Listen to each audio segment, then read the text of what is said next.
नमस्कार, मी जयश्री रेसिपीमध्ये सर्वांचे खूप खूप स्वागत आहे। आजची रेसिपी आहे नारळी पौर्णिमा विशेष अगदी पारंपरिक पद्धतीने बनवलेला नारळी भात रेसिपी। पाहूया त्याचा संपूर्ण व्हिडिओ आणि काय काय लागले साहित्य। नारळी भात बनवण्यासाठी हे तांदूळ अर्धा तास असे धुवून ठेवायचे, म्हणजे छान मोकळे होतात। त्यानंतर गॅसवरती एक कढई ठेवा, त्यामध्ये 1 चमचा तूप घाला।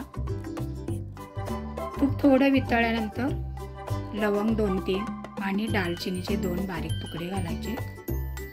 तुपामध्ये असं परतून घ्यायचं। त्यानंतर याच्यामध्ये तांदूळ घालायचे। तांदूळ ही तुपामध्ये व्यवस्थित भाजून घ्यायचे, म्हणजे भात आपला मोकळा छान होतो। अगदी किंचित चवीला याच्यामध्ये मीठ घालायचं। मीठ घातल्यानंतर थोडंसं मिक्स करून घ्या। मिक्स झाल्यानंतर जितके आपले तांदूळ आहे त्याच्या डबल याच्यामध्ये गरम पाणी घाला आणि याच्यावरती झाकण ठेवा। छानपैकी आपला हा भात असा तुपामध्ये भाजल्यानंतर तांदूळ मोकळा होतो। बारीक गॅसवरती आपला भात आता शिजून मस्त तयार झालेला आहे। आता एका बाउलमध्ये हा भात काढून घेते। आता सर्व साहित्य दाखवते मी तुम्हाला। इथे शिजलेला भात मी काढून घेतला। केसर दुधामध्ये भिजवलं, गूळ, किसलेलं खोबरं, ड्रायफ्रूट्स आणि वेलदोडे म्हणजेच वेलची। परत गॅसवरती कढई ठेवली, त्यामध्ये 1 चमचा तूप घातलं। तुमच्या आवडीनुसार याच्यामध्ये कमी जास्त गोड तुम्हाला लागतं त्याप्रमाणे तुम्ही याच्यामध्ये गूळ किंवा साखर घाला।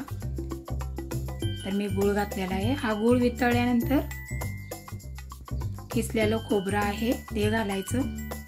हे मिक्सरला बारीक वाटून घेतलेलं आहे मी खोबरं। गूळ आणि खोबरं एकत्र करून घ्या। त्यानंतर वेलची घाला, ड्रायफ्रूट्स घाला, सर्व मिक्स करून घ्या। सर्व मिक्स झाल्यानंतर याच्यामध्ये आपण जो शिजवलेला भात आहे तो घालूया।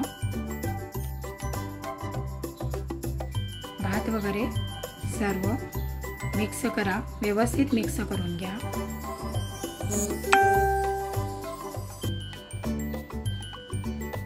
त्यानंतर याच्यामध्ये आपण आता घालायचं केसर दूध।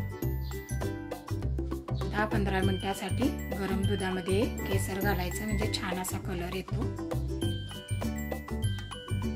आता 1-2 मिनिटांसाठी आपण याच्यावरती झाकण ठेवूया।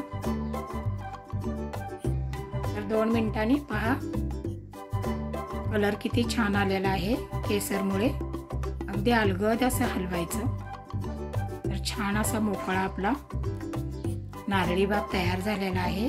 तर इकडे एका बाउलमध्ये मी काढून घेतलेला आहे।